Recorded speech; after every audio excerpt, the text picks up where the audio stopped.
Hello, and a very warm welcome back to the Rethinking Cyber podcast with me, Rebecca McLaughlin-Easton. Today, my special guest is Dr. Jürgen Stock, the former Secretary General of Interpol and the former Vice President of the German Federal Criminal Police. This is our conversation on reimagining law enforcement in cyberspace. Dr. Jürgen Stock, thank you so much for speaking to me from Frankfurt today. Hello, great to be here. Thank you.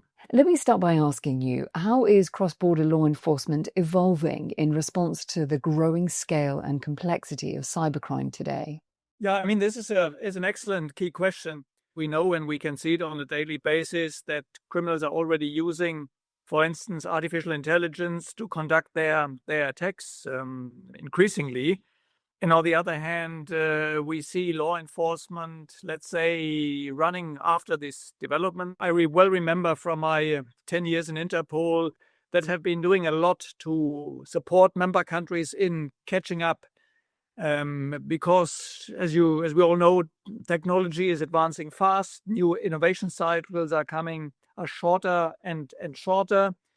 And in many countries around the world, law enforcement, unfortunately, is not having the resources, the skilled and trained staff to be in a position to successfully investigate this type of crime. So we perhaps have as I always call that, a kind of Champions League of law enforcement. But the majority of Interpol's 196 member countries' police forces are struggling. They have little resources. They have no resources. The more important it is that we have organizations like Interpol who are helping this global network against the networks of crime and cybercrime particularly. Tell me, what major shifts have you observed in both law enforcement tactics and the methods used by cybercriminals?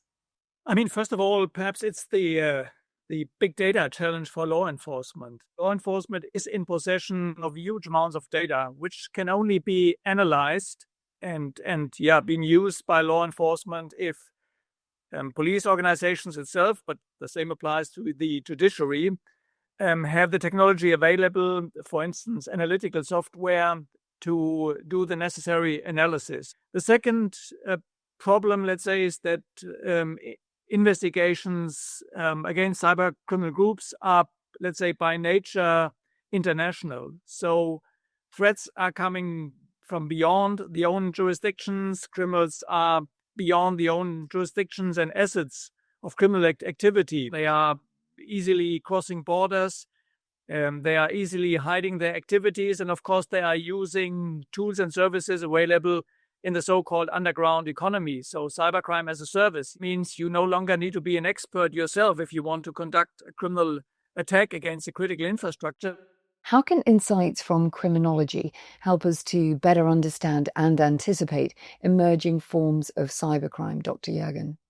First of all, it would be important that we are obviously raising awareness amongst our modern societies, actually all around the world. In Germany, for instance, it's estimated that only 10% of all the attacks that are taking place are being reported to the police. I think the FBI recently announced a number of 15% that are only being reported, which of course limits the opportunity for law enforcement, for cybersecurity institutions to really oversee the scope and the spectrum of attacks that are taking place. So a lot of information, for instance, sits with the private sector that makes cooperation and exchange of strategic information between law enforcement and private sector so important. For instance, those globally operating IT security companies that are monitoring the global threat landscape 24/7.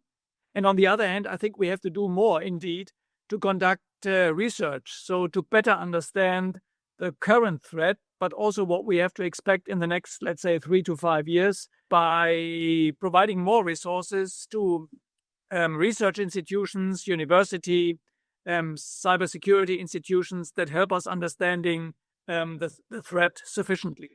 As you said right at the beginning of our conversation, the cyber criminals are evolving faster than we are. So in terms of effective international cooperation and the need for greater sharing of information, data, cyber intelligence, what does that actually look like in practice? And how do we make it more efficient? At least in some parts of the world, at least we have the, let's say, multilateral, international or national centralized agencies that would be in a position to systematically collect all the information from law enforcement agencies, put together, let's say, the bigger picture of today's cybercrime related threats and allow helping member countries to connect the dots, because we have, of course, a lot of information available in law enforcement agencies, intelligence services, but also the private sector. But reality is that this, let's say, kind of response market is very much fragmented. So fragmentation is a problem. It is a problem that these islands of information are not properly connected at a national level, at a regional level, and at a global level. So what is required definitely is, first, of course, the legal basis to share this information between the various actors. Secondly, you need the centralized agencies, again, which exist, for instance, in the United States, in Europe, and are in development, let's say, on the African continent. And we have, for instance, ASEANAPOL in the Asian region. We have a similar cooperation framework in the Gulf Cooperation Council, centralized way of collecting information and sharing that information in a kind of enriched way. That is key to not only understand the cyber threat, but also to be in a position to take the appropriate measures to prevent this crime from taking place, or to successfully investigate this type of crime if an attack has been happening. And tell me, how can public-private partnerships enhance prevention, detection, and rapid response to cyber threats?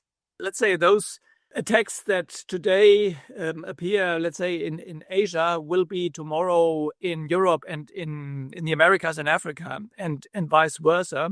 So we have to develop a kind of early warning system that would bring us into a much better position in prevent attacks from happening, and systematically sharing this kind of information at all levels. So at national levels, regional levels, and of course on a global level. But that requires a dynamic mechanism of collecting information and sharing of information. But unfortunately, we are not there yet.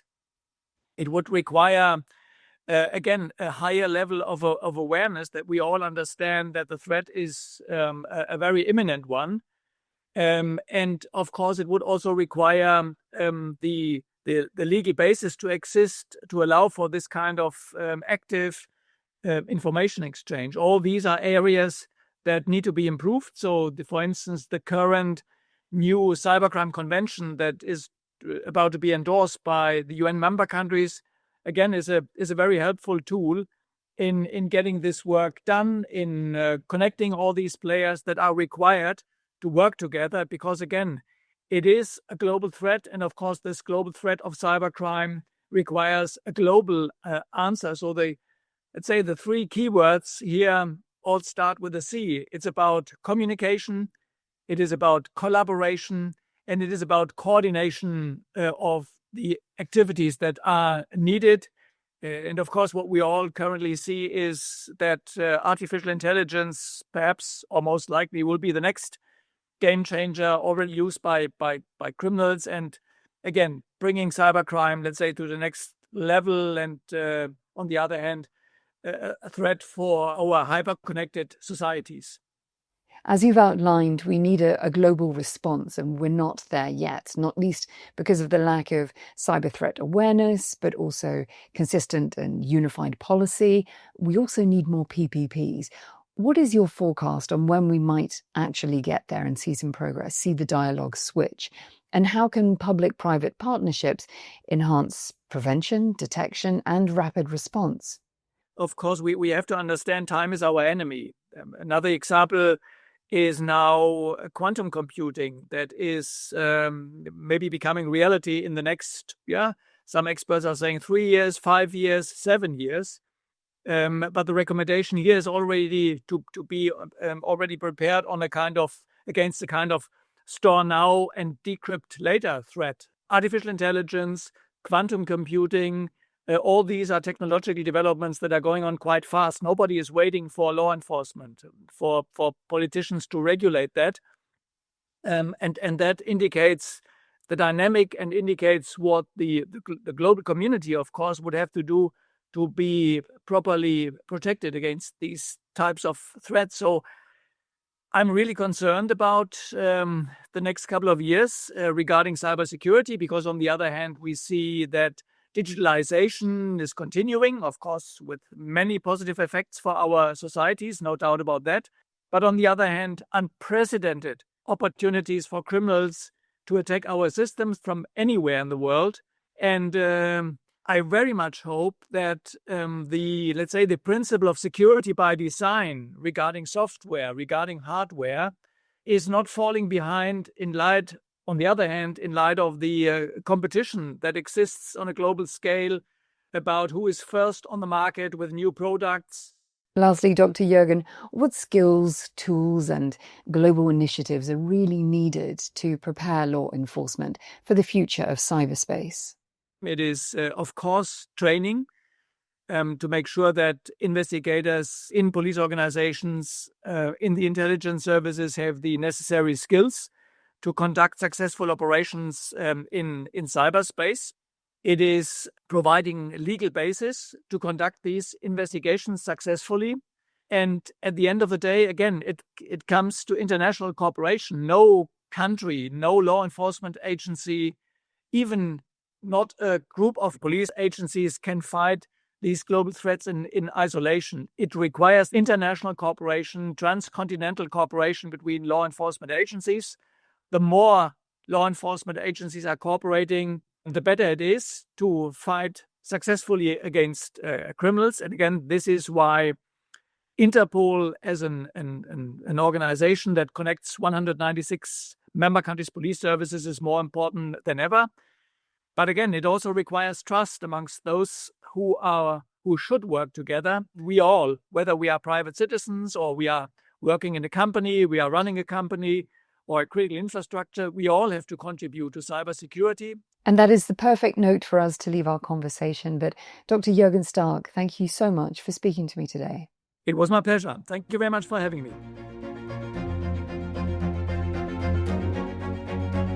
I hope you enjoyed my special interview with Dr. Jürgen Stark, the former Secretary General of Interpol. For more episodes in the Rethinking Cyber podcast series, just head to Apple and Spotify, and you can follow GCF online for updates. But for now, thanks for listening and goodbye.